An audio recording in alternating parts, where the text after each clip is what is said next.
everybody, and welcome for episode 12 with an incredible guest that lit me up at the Build conference is when I first saw you.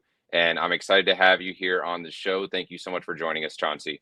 Awesome. Thank you so much for having me. I had no idea how you even found me. So I'm really excited that you got to see me speak at Build because I was a nervous freaking wreck. I threw up on backstage before I actually went out. So you crushed it. You crushed it. I mean, I watched, there were certain parts that I was gone for, but out of all the speakers I heard from, I mean, you probably had the biggest cheer and ovation. And even after the fact, people still talk about your speech there. Thank you so much. It was pretty cool. It was only my really, I mean, I've been speaking forever, but the largest crowd I'd ever spoken in front of before that was maybe 150, 200 people. And then they invited me and they're like, oh yeah, it's going to be almost 10,000 people here. And I was like, oh, but it was really cool. So I'm glad you enjoyed it. Absolutely. Absolutely. And I'm really excited to dive into this question with you, just because what I've learned now over the last few weeks is that you've actually accelerated your career in 5 years. I mean, you're a giant in the course of 5 years. And for a lot of people watching this, I like to go back, right? So, before we dive into the question, what were some of the things you had to overcome in order to build so fast like that? I would say the number one thing that I had to overcome, and that most agents don't, which is why they can't accelerate their business, is I had to understand what my actual job was, which is solving problems. Most people get into this business and they think that their job is to gobble up as much information that they can, and learn as much as they can about real estate and all of the, ancillary services that come with it. So title and loans, and they think they're supposed to know all this stuff, and then they vomit it all over the consumer when they meet them. And really your job is to sit back and make as many contacts as you can, and hear what people's problems are, and be able to provide solutions. So when I switched my brain off from, I need to learn everything that I can about retail real estate and then kind of regurgitate it on clients and just try to get clients that are looking to buy and sell a house for the most money possible, is when everything opened up for me, because I was just looking for solutions to provide instead of the solution that I thought people needed. Yeah, that's awesome. That's awesome. And that's so true, because I was guilty of that. And you know what happens when you do that on top of saying something the wrong way and actually hurting it, is you get yourself in some trouble. Yeah. You dive down some roads you shouldn't dive down. No, absolutely. So yeah, so I would say that was the biggest one, is understanding that like I was selling houses out of my pocket, right? Like I was looking at properties out of my lens instead of out of what the consumer needs, which as a fiduciary, it's our job to obey them and to listen to what they need, not necessarily, impose upon them our opinions of what the best case scenario would be for them. And once I did that and I stopped trying to well, this house, that floor is messed up in that house, or this is definitely going to be a problem for, VA appraisal. When I stopped doing that and I just started listening to the people, it was a game changer. I love that. I love that. Well, let's dive in there. So, it's 5 years in the making. You've learned a lot over that time, right? So, let's start fresh today, right? You're breaking out, and if you had to start over today, what would you do to get from 0 to 100,000 as fast as possible? Easy. The first thing that I would do, so I would implement 2 strategies. So the first thing that I would do is I would do for sale by owner open houses. I would do 4 of them a weekend, 2 on Saturday, 2 on Sunday. And hopefully if I get lucky, I can do them that are in neighborhoods that are close to each other or in the same neighborhood. Nonetheless, I would obnoxiously put my signs out in those areas so that for the entire weekend, from Friday to Sunday, people see my face the entire weekend. I will start to own those areas because people are seeing my face. I'm going to leverage those open houses that I'm doing to do some door knocking around the neighborhood, but I'm not just door knocking saying, hey, I'm having an open house. I'm door knocking saying, hey, I'm having an open house. Can I utilize your real estate in your yard, or possibly this easement within your yard to stick a sign in? And if so, let me get your email address and phone number, because I would like to send you a thank you gift card afterwards, right? So I'm collecting data from the neighbors. I'm also building rapport and relationships with these FISBOs in doing that, because what's the psychology behind a FISBO? They want something for nothing. So I'm going in and I'm giving them something for nothing. I'm driving hella traffic to their properties. And then I'm going to follow up with them, not to try to get their listing, but just to check in. I'm going to reverse psychology, Jedi mind trick that ass, and just go, hey, Bob, hey, Bob, how you doing, man? Did an open house for you on Saturday. Just checking in to see if you had any qualified buyers come in this week. You have any questions? You need anything? And I'm going to hang up the phone. I'm going to do that a couple of times until he gets beat over the head with random people that just want to come in his house. He can't figure it out. And then guess what? I've already positioned myself, because what do we know? 86% of FISBOs hire a realtor. I've already positioned myself to be hired. If I'm doing 4 of those a weekend, that's 16 a month. Even if I'm only doing 25% of those and converting them, I am starting and getting hella of listings very quickly. And then I'm also going to be following up with the homeowners that I door knocked, right? And so I'm going to send them that gift card after all of those open houses, but I'm also going to send them video CMAs. And so I'm going to send them CMAs for their house. That's a video using a tool like what we're using right now, StreamYard. My face is going to be in the corner. I'm going to walk them through, because they're nosy. They want to know what the other houses in the neighborhood have sold for. So I'm going to walk that through them, walk through those for them, send it over, and I'm going to snag up some of those as listings as well. And so I would definitely like implement a really high level for sale by owner open house strategy, and then just bang out as many listings as I could from that.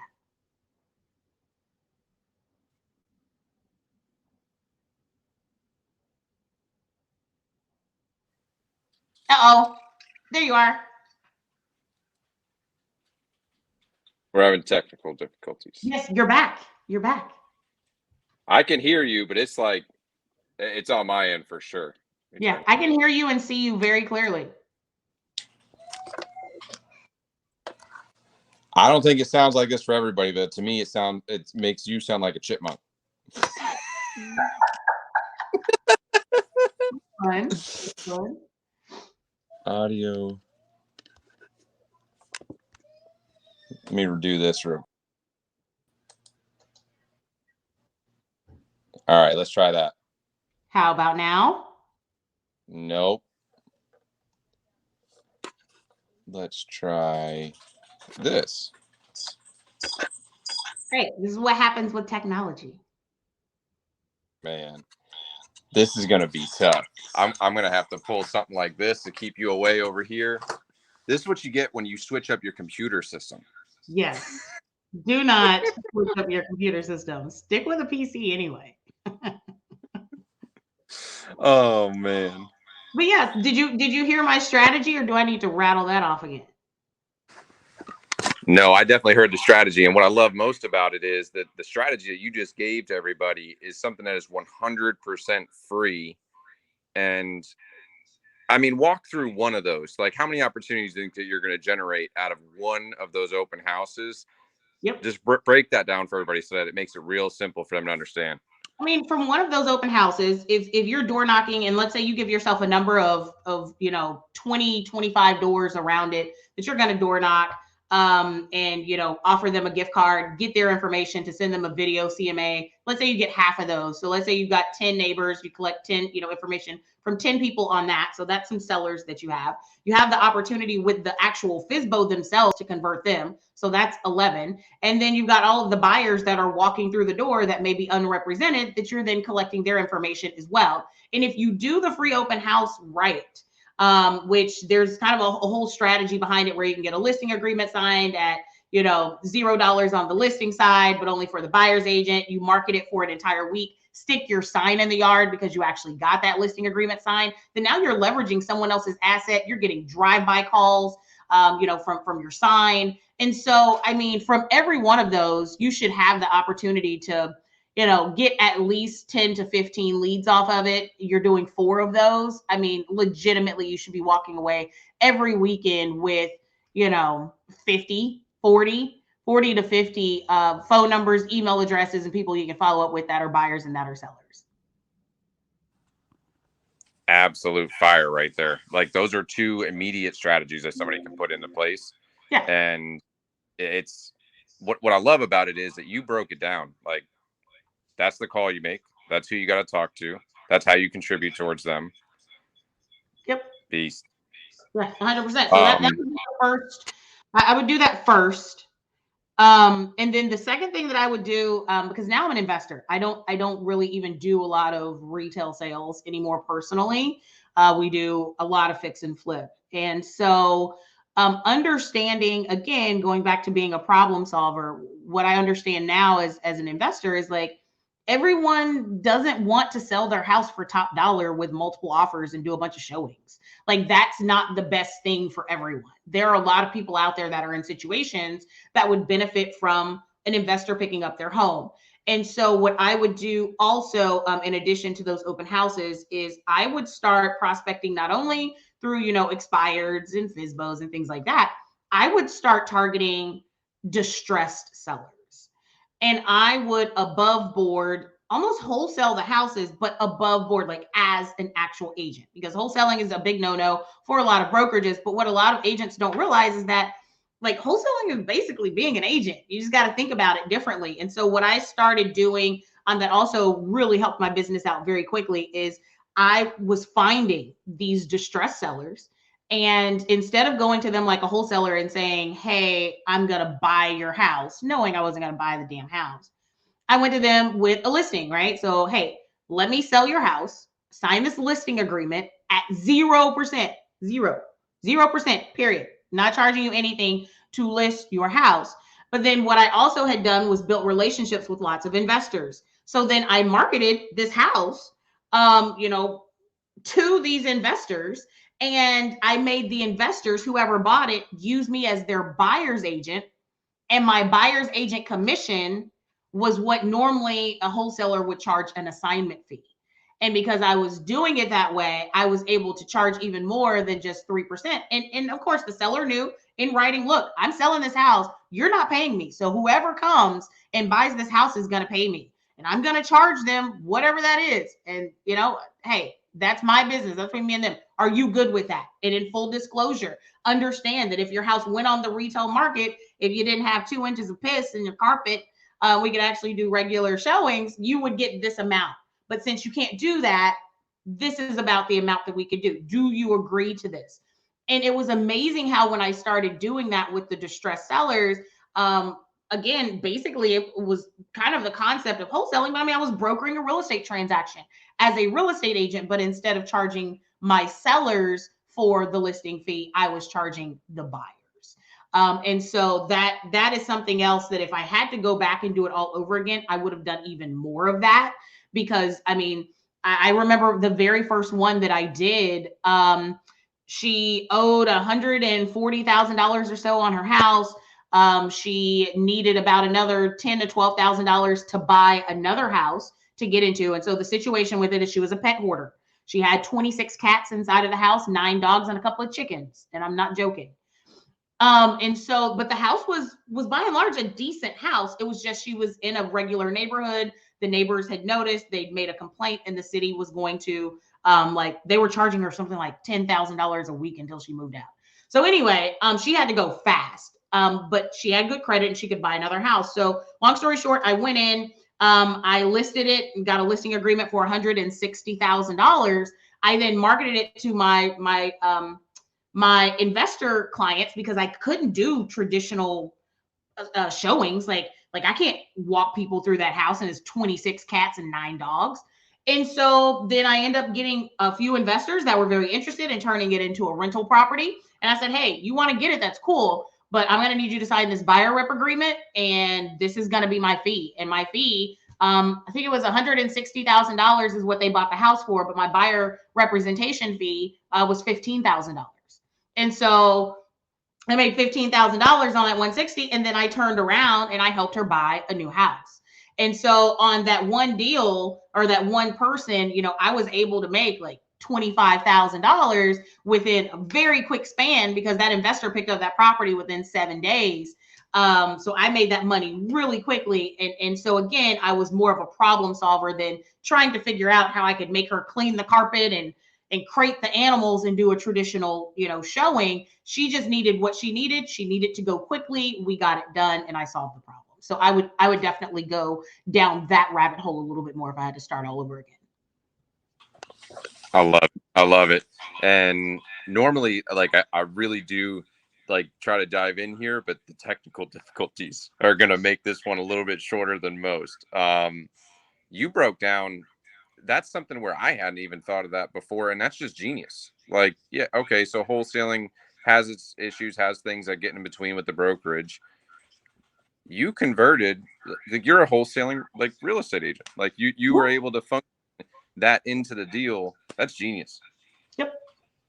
And I got a Awesome. hell of a lot more than what we typically would charge as a realtor. And my seller was completely fine with it. Like, she did not care. As long as she's like, look, I'm here and I'm getting charged all of this money from the city. The longer I'm here, like, I've got to go. And I don't have time to repair anything or fix anything. I can't allow people in and out of my house with all of my animals. Just get it gone, get me the money I need, and let's go. And it was in that moment with working with her and doing that deal, I was like, this is a thing. Like there are more people out there like her, and I need to go and find them. And that became something that I started prospecting for. And I made a lot more on that than just doing it the traditional way. So again, just thinking through and being solution based, and being a problem solver instead of like, I've got to get your house on the market and get you multiple offers. And like, that shit doesn't work for everyone. I love it. I love it.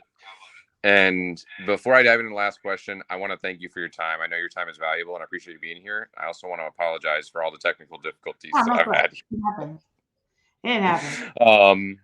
Last question I want to ask you is really pertains to the biggest problem you've experienced. So before you came here to EXP, what was the biggest problem that you experienced? And what do you feel that EXP did to solve it?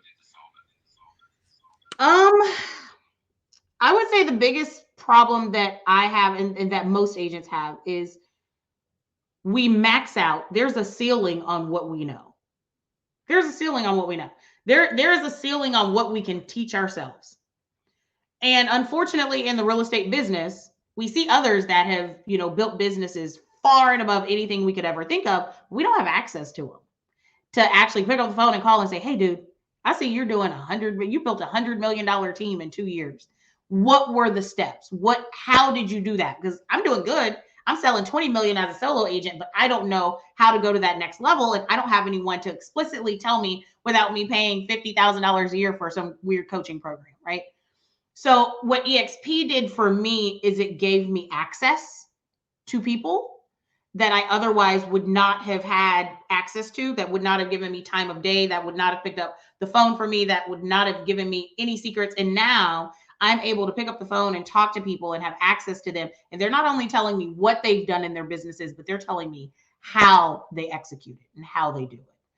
And so I would say there's not one particular problem that solved. That's pretty much solved all of the problems that I've had in my business. So whether that was lead generation, time management, scaling, being more profitable, my margins, all of that has been fixed because of the access that I have to other people at EXP.